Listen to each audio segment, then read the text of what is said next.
Welcome to the deep dive. So you sent us this huge stack of sources on the upcoming holiday concert from the Maui Choral Arts Association. Mm-hmm. And looking through this, I mean, it's more than just a list of carols. This is a real masterclass in how to program a holiday concert. It absolutely is. I think our mission today is really to unpack this whole repertoire. They're calling it Ring in the New, a holiday choral concert. Right. And if you're looking for that, perfect blend of history and reflection and then just pure festive fun, you really need to know what's in this program. The sources show it's structured as a very clear two-part journey. You described it perfectly, I think. Oh, it's so intentional. Yeah, the first half is all devoted to the sacred, the historic, like a journey through quiet contemplation. And then the second half is just a party. It's a high-energy, modern holiday celebration, and it gives the whole season this serious emotional weight. And we should probably talk about the group performing it, the MCAA. We should, because this isn't some elite professional outfit. It's a true community chorus. Neighbors and friends. Right. Exactly. Neighbors, they don't even require auditions, which is that fact alone, just the pure, communal joy of singing, is actually essential to understanding the themes in the second half. Especially around inclusion. Especially around radical inclusion, yeah. I love that idea, that the heart of the organization actually mirrors the message in the music. Yeah. And the person guiding that is the artistic director, John Rowehl. Been there since August 2021, and you can really see his thoughtful hand in how ambitious this programming is. Okay, so before we dive into Act 1, let's just nail down the logistics for everyone. Good idea. Mark your calendar for December 14th at 2:00 p.m. The performance is at St. Anthony's Church in Wailuku. And, a historic church like that, it's the perfect acoustic and visual backdrop for the first half of this program. Okay, so let's unpack Act 1, the sacred and the mystery. The concert opens with Rowehl Kelly de Super, and I found the description of this piece fascinating. Why is that? Because it's a deliberate musical contradiction. It is a stunning opener. It immediately bridges centuries. You've got this traditional ancient Gregorian chant. Right. But it's paired with this very modern accompaniment by Caldwell and Ivory, and the tension between those two is the whole point. Exactly. The chant is all order, history, reverence. But the score, it actually tells the pianist the part should be a fast blur, like rain. Yeah, like rain. It's meant to sound spontaneous and free, almost chaotic, running right underneath that solemn, rigid chant. So what's the philosophical challenge there? Why put those two things together?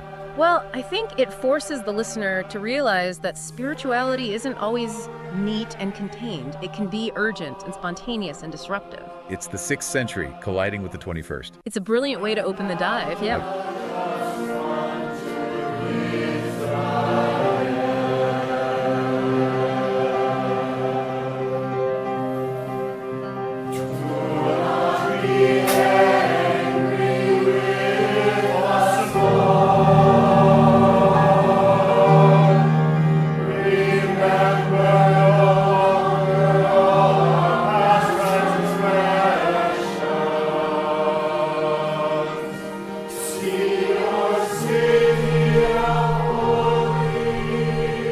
From that mystery, they move into something more familiar, but with a twist. Veni Emmanuel, arranged by Michael John Trotta.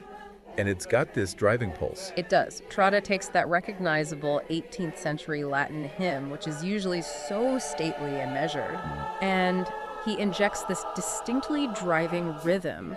It gives the piece an urgency. It's like history is propelling you forward, It's active, not just some dusty thing in a book.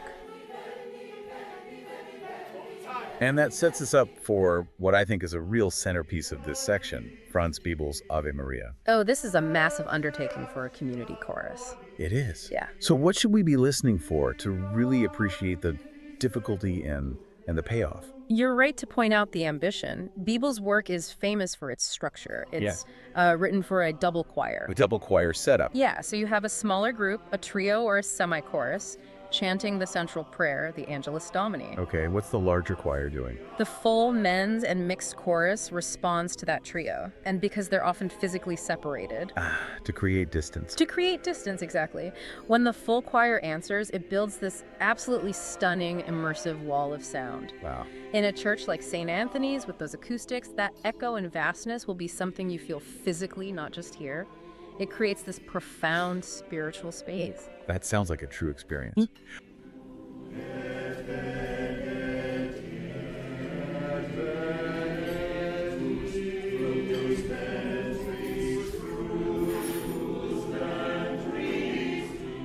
Okay, so as we move past those really intense sacred works, they give us a surprise twist on a standard. Dan Forrest's arrangement of O Little Town of Bethlehem. And the sources warn us, right? Do not expect the familiar melody here. It's a totally fresh setting. The focus here is on creating a dreamy lyrical quality. And they do that with the woodwind. They do. They achieve that through an optional but I think vital addition, a soprano saxophone or a clarinet. That smooth, gentle sound it moves the piece away from being a hymn and gives it this very contemplative, tender texture. It makes you hear the lyrics in a new way. So if that one's a gentle twist, the next one is a full-on reinterpretation. A holy night. But it's specifically called a gospel setting by Tim Harbold. Right, and we should probably explain gospel swing. Yeah, what does that mean? So a traditional carol is usually in a very stately fixed meter, 4/4 time. But when you apply gospel swing, you're introducing syncopation. The rhythm is gently pushing and pulling the melody forward. So it's shifting the emphasis off the main beat. Precisely. So instead of that majestic high drama piece we all know, you get something soulful. A rhythmic groove. A joyful lift, yeah. It takes that famous drama and infuses it with this vibrant, unexpected energy. It's a huge shift in mood. And they follow that up with a bit of pure classic holiday shimmer. The child is born in Bethlehem, and the sources mention this one has the festive additions of handbells and percussion. And then to close out that classical segment, they turn to a master. John Rutter. His gentle and melodic What Sweeter Music, set to that beautiful text by Robert Herrick. It's a moment of quiet, focused reflection. It really showcases the choir's ability to perform with precision and tenderness. That quiet moment seems to transition us perfectly from the celestial story to the internal one, which brings us to the thematic centerpiece of the entire program, Dan Forrest's setting of the work of Christmas. This is 100% the so what moment of the first half. The lyrics are from that powerful poem by Howard Thurman. And the whole point is that the real work begins after the spectacle is over. Exactly, when the song of the angels is stilled and the star is gone. We shift from just being an observer to being a participant. It's a profound call to action. It is. It connects the historical reverence of all those early pieces directly to our modern lives. It's the application of that spiritual journey they just took us on. And the poem lays out the duties. Go out and to find the lost, to heal the broken, to feed the hungry. This is really the moral core of the concert. And that message of service and community is immediately reinforced by the next piece. Carol of the Stranger by Abby Bettinas. And what's fascinating here is the style. It's written in a historical shape note style. Okay, so if you haven't heard of that before, what is it? Think of it like early democratic sheet music. Different note, head squares, triangles told singers the pitch. It made music accessible to everyone in early America. You didn't need to be a trained musician. So using that style itself reinforces the MCAA's whole community, no audition mission. Exactly. It's musical history echoing their own values. And the lyrics are this radical message of welcome, urging you to receive the guest and make wide the circle. So fitting. And then to wrap up this incredibly full first act, they give the audience a huge, energetic finish. I saw 3 ships. Marked energetically. And it involves a serious technical feat. It's arranged for 4-hand piano. Okay, we hear that term, but what does that actually mean in practice? What are we seeing and hearing? It means 2 pianists crammed together at a single keyboard. Wow. So you're getting twice the acoustic power. But it's not just sound, it's visual choreography. You're watching 4 hands fighting for space, flowing together, building tension and energy. Then memento. All the way to this absolute theatrical climax right before the intermission. It's designed to leave the audience breathless. Perfect. So we come back from intermission and the tone just completely shifts. Completely. It's like walking out of that beautiful, thoughtful museum exhibit and straight into a holiday party. That's a great way to put it. We go from sacred reflection right into this high-energy celebration, and the shift is immediate. Act 2 kicks off with Toby Young's Come and Dance. It's energetic, it's unaccompanied, and it's just pure infectious joy. It's inviting everyone, the chorus, and the audience to join the merry dance of Christmas night. And that just opens the door for the pop standards, right? The radio classics. They pair It's the Most Wonderful Time of the Year, which they do as a lively waltz, Oh, interesting. with the timeless, tender arrangement of Have Yourself a Merry Little Christmas. But then we get this really fun modern experiment. Shake Up Christmas, made famous by the band train. This is where the MCAA really gets to show off their vocal agility. This is what I love about modern choral arrangements. Yeah. They turn the choir into a full rhythm section. The sources show the score literally tells the singers to imitate instruments. Oh, yeah. You'll see instructions for sounds like ding, ding, ding, ding, ding for percussion, Right. and va-da-da-da for the brass section.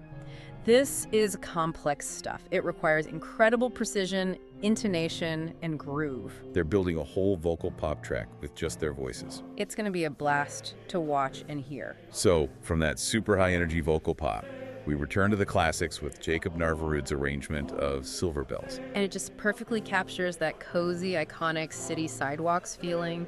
It's a nice little moment of nostalgia before we hit the big emotional high points of Act 2. And as we move toward that final stretch, the concert hits those mature, poignant notes again. Starting with the popular standard grown-up Christmas list. This song always lands differently for adults, doesn't it? It moves beyond wishes for, toys or snow. It addresses those serious, profound adult themes. It really captures that universal longing for peace and stability. That line, wishing for no more lives torn apart and wars would never start. It's a quiet, powerful moment of reflection right in the middle of the party. And that desire for peace and unity is immediately reinforced by the next piece. Idina Menzel's song, At This Table, arranged by Metcalf.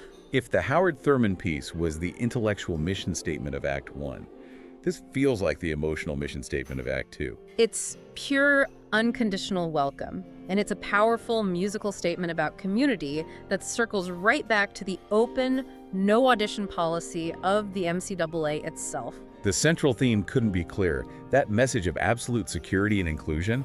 At this table, everyone is seen. Yeah. No one falls between. It's such a powerful way to define what the holiday spirit means in a modern context. And as the concert title suggests, Act 2 has to look forward. Right. We transition into the final group of pieces, and all focused on ringing in the future. Starting with the one that gives the concert its name. This year, it's even subtitled, Ring Out the Old, Ring in the New. And it's designed to be upbeat and rhythmic, giving you that momentum toward January 1st. The lyrics are all declarations of intent, I wish to love, ring out the old. It's musical optimism. That energy is followed up by a dose of Broadway. Do a little good from the musical Spirited. The score even specifies a moderate Broadway feel. So it keeps that celebratory energy high. And it reminds the audience that the work of Christmas isn't always solemn. It can be joyful and action-oriented. And of course, the grand finale. This is the Maui Choral Arts Association, so they have to send the audience home with a proper local farewell. A full dose of warmth, absolutely. The final piece, which the source material hints might even be the Hanahau, or the encore, Is the timeless Mele Kalikimaka. the R. Alex Anderson classic, arranged by Jay Allhouse. It's instantly recognizable, it's cheerful, and it's Hawaii's way to say Merry Christmas. It's the perfect, warm, local closing for a concert that's taken us on this incredible global musical journey. It sounds like a remarkable feat of programming. I mean, to move a listener from a 6th century reflective chant through Howard Thurman's work into modern pop vocal percussion and then land on the pure joy of Mele Kalikimaka. We hope you take this deep dive information and, use it to enhance your experience. Go join the Maui Choral Arts Association for Ring in the New. That's December 14th at 2 p.m. at St. Anthony's Church in Wailuku. And all the details and tickets are on their website, mauichoralarts.org. So as you prepare for the close of the year, here's a final thought to consider. This concert shows us that ancient spiritual reflection and modern rhythmic action, they share the same goal: community and peace. So as you head into the new year, which mode will you lean into? Will it be the quiet, enveloping silence of the Bible and that need for reflection? Or the rhythmic invitation to action in Shake Up Christmas and Thurman's text? That choice between inner peace and outward work is something for you to mull or explore on your own.